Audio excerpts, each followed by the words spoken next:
Next!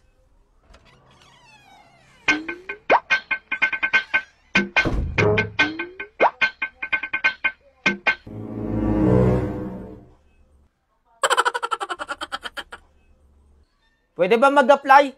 Pag ganyan mo, hindi pwede! Nasaan yung HR? Bula ka ba? Nasa harapan mo! Hindi ka mukhang HR, mukha kang janitor. Resume! Wala. Nag-a-apply ka tapos wala kang resume? Ikaw nga HR pero mukha kang kulugo. Anong pangalan mo? Bakit nagtatanong ka pa? Mag-a-apply ako.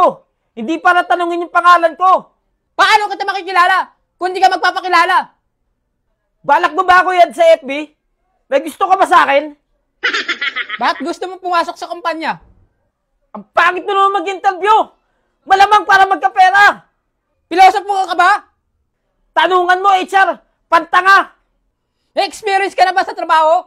Eh di sana pinalitan na kita dyan kung may experience na ako. Kaya nga ako naghanap ng trabaho para may experience. Bukod sa amin, may na-applyan ka bang iba?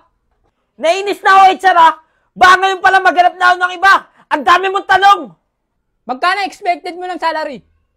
Yan. Yan ang magandang tanong HR. Siguro magandang starting, 30 kyaw. Ha? 30 kyaw? Naiibang ka ba? Ang pangit yata ng tono mo HR ha. Willing ka ba mag-overtime? Di pa ako nag-uumpisa, gusto mo na akong pag-overtimein? Ang tindi mo naman HR. Para ano? Sa akin mo ipapagawa? Sa akin mo ipapasa? No way! Naghahanap ka ng trabaho, pero ayaw mong pagod? Ikaw ba payag ka? Magpapakapagod ka? Hindi! Yun naman pala eh. Mababa na nga yung 30 kyaw eh. Bakit ka dapat namin kunin? Kasi nga, hiring kayo. Kung di kayo hiring, bakit pa kayo kukuha? Oo nga no. Saan mo nakikita yung sarili sa loob ng 5 taon? Siguro sa iba. Sa iba na lang. Dahil sa pinaggagawa mo. Ano ang gusto mong gawin sa labas ng trabaho? Eh di uminom na uminom. Ano, magtatrabaho pa ako kahit nasa labas na? Aba, sobra na yan. Out of duty na yan. Oh, come on. Paano may nahawakan yung stress? Nahawakan ba yung stress, HR? Pag nahawakan ko, bibigay ko sa'yo. Paano mo ilalarawan ang iyong estilo sa iyong trabaho?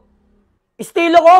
Maging kamukha ng tagapagmana ng kumpanya. Hindi ako magpapakita ng skills. Baka dagdagan yung patrabaho ko eh.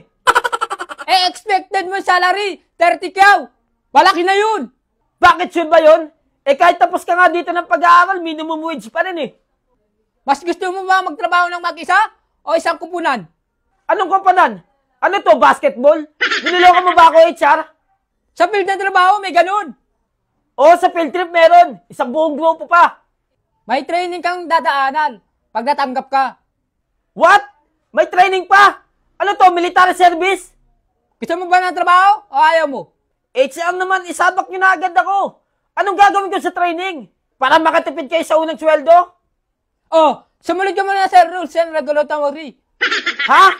Baka rules and regulation. Last question. Meron ka pa bang katanungan sa akin? Meron! Ano yun? Ba't katulad ng mukha mo yung pagtatanong mo?